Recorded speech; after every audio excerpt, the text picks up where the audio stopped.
Hey guys, Junior with Keystone RV Center. Today we're doing a winterizing video on an Alpha 26RL. So, first thing we're going to do is we're going to come underneath here, right behind the sewer pipe on this floor plan is going to be the low point drains. There'll be a blue one and a red one that comes down. You're going to turn the valves open and let the water start draining out. You're going to leave those open until all the water's drained out.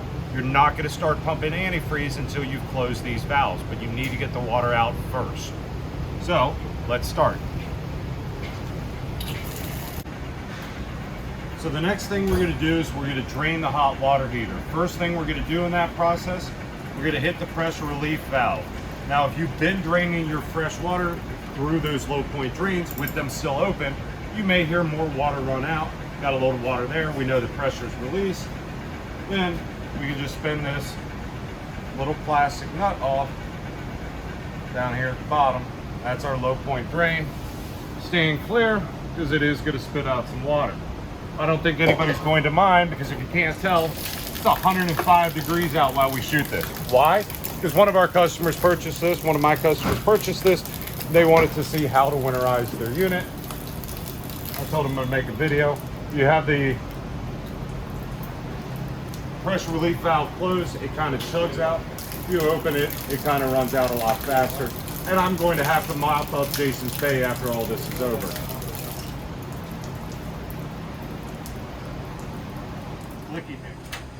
So on this floor plan, I got to take these screws out without damaging anything to get access to the back of the hot water heater. Once I've got access to there, I'm going to bypass my hot water heater, turning both those valves the opposite direction.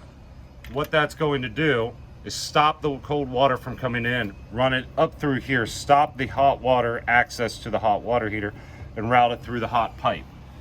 So, that's the next step.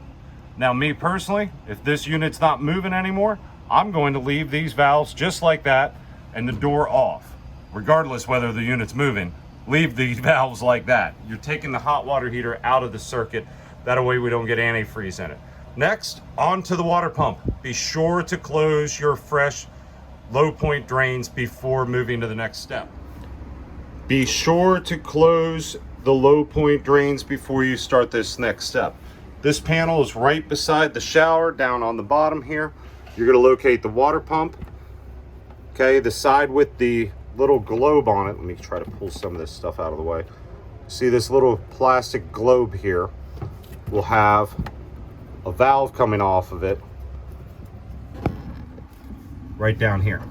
You're going to flip that valve from the current position. What that does is open up this line that runs up, and we have this. This is what will drop into the gallon of antifreeze. It's going to take roughly 3 gallons. I don't have any antifreeze in stock in July, but for the end of June. Let me turn that back before I forget, because he's going to want to use that this season. If it's winterizing, you're going to leave that valve like that. What you're going to do is drop that into the gallon of antifreeze and then start opening up all the sink faucets. Okay, so you're going to open up the bathroom sink, the shower, the toilet, the kitchen, the outside shower, and then we're going to depress the check valve on the fresh water system. I'll show you that outside. All right, so the last step to winterizing is coming out here to where your city water connection's made. Pop this little screen out, and then inside of there is a check valve. You're going to press it. Do not be standing directly in front of it. You are going to get soaked. So, that's the end of the winterizing. You're making sure you got antifreeze through the shower, through here, and through every faucet on the inside. It should take you 2 to 3 gallons. Buy 3. Whatever that 3rd gallon costs is cheaper than the repair you're going to have to make on that whatever could break. So make sure you use plenty of antifreeze. Dump a little excess down each one of the P-traps and the drains. That way we fill up that P-trap with antifreeze. pure antifreeze. We are running some through when we winterize that faucet, but we want to make sure we get a little bit more in there. All right.